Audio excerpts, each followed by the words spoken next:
CM Revanth Reddy ఏ శాఖ ఇచ్చినా పూర్తి స్థాయిలో న్యాయం చేస్తారన్నారు రాష్ట్ర మంత్రి వివేక్ వెంకటస్వామి. సతీమణి సరోజా కుమారుడు పెద్దపల్లి ఎంపీ వంశీకృష్ణతో కలిసి ఢిల్లీలో ఏఐసీసీ చీఫ్ ఖర్గే, సీనియర్ నేత కేసీ వేణుగోపాల్తో భేటీ అయ్యారు. పార్టీ బలోపేతానికి కృషి చేయాలని ఖర్గే చెప్పినట్లు తెలిపారు. గతంలో దివంగత కాకా రూరల్ డెవలప్మెంట్ శాఖ సక్సెస్ గా నిర్వర్తించారని గుర్తు చేశారు వివేక్. పూర్తి బాధ్యతగా పనిచేసి రాష్ట్ర సర్కార్కు మంచి పేరు తీసుకొస్తానన్నారు మంత్రి వివేక్. ఈ రోజు ఢిల్లీకి రావడం జరిగింది.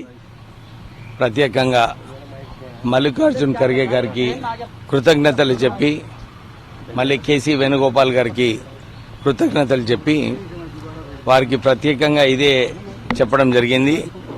ఈ సోషల్ కాన్సెప్ట్ ఏదైతే హైకమాండ్ నిర్ణయించుకుందో ప్రజలలో చాలా మంచి స్పందన ఉంది.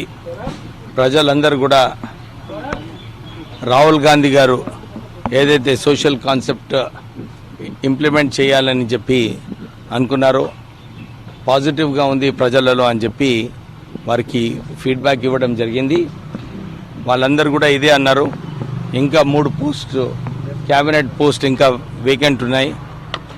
ఇతర ఆస్పిరెంట్స్ ఓసీ నుంచి ఎవరైతే ఉన్నారో వారికి కమిట్మెంట్ ఇచ్చిన వారికి వాళ్ళందరికీ కూడా అవకాశం ఉందని చెప్పి వారు చెప్పడం జరిగింది. కాంగ్రెస్ పార్టీని బలపరిచేది అవసరం ఉంది. వచ్చే కార్పొరేషన్ ఇంకా లోకల్ బాడీ ఎలక్షన్లలో కూడా కాంగ్రెస్ పార్టీ మంచి రిజల్ట్స్ తీసుకొచ్చే అవసరం ఉంది. మీరందరూ కూడా గట్టిగా పనిచేయాలి. పార్టీని ఇంకా ఎక్కువ బలోపేతం చేస్తే బాగుంటుందని చెప్పి వాళ్ళిద్దరు కూడా అడ్వైజ్ ఇవ్వడం జరిగింది. ప్రత్యేకంగా మల్లికార్జున్ ఖర్గే గారు, వారికి తెలంగాణ మీద మొత్తం అవగాహన ఉంది.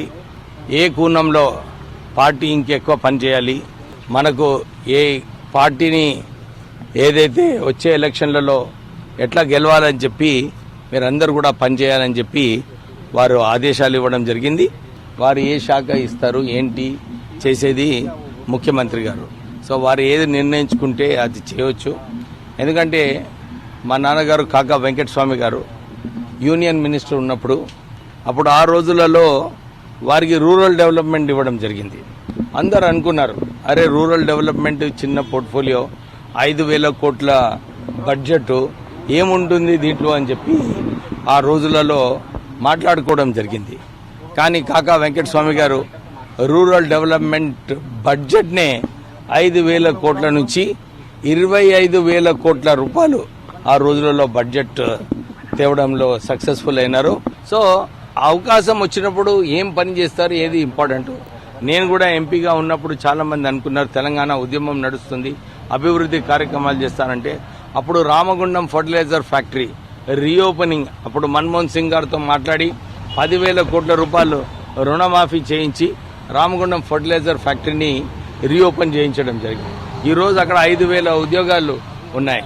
దాంతోపాటు రైల్వే ఓవర్ బ్రిడ్జెస్, అంటే ఏ పదవి ఇచ్చినా కానీ ఏ పోర్ట్ఫోలియో ఇచ్చినా కానీ దాంట్లో ఒక మంచి పని చేసి ఒక ఇంపాక్ట్ఫుల్గా పని చేయాలని నాకు ఆ తపన ఉన్నది.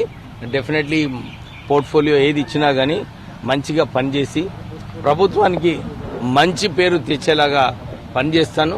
దాంతోపాటు మా నాన్నగారు ఎట్లయితే ఇన్ని సంవత్సరాలు రాజకీయాలలో ఉన్నప్పుడు మంచిగా పనిచేసి వారి విలువలు ఏదైతే నేర్పించినారో ఆ విలువలు ఇంప్లిమెంట్ చేస్తూ రాష్ట్ర ప్రభుత్వానికి మంచి పేరు తీసుకురావడానికి ప్రయత్నం చేస్తాను.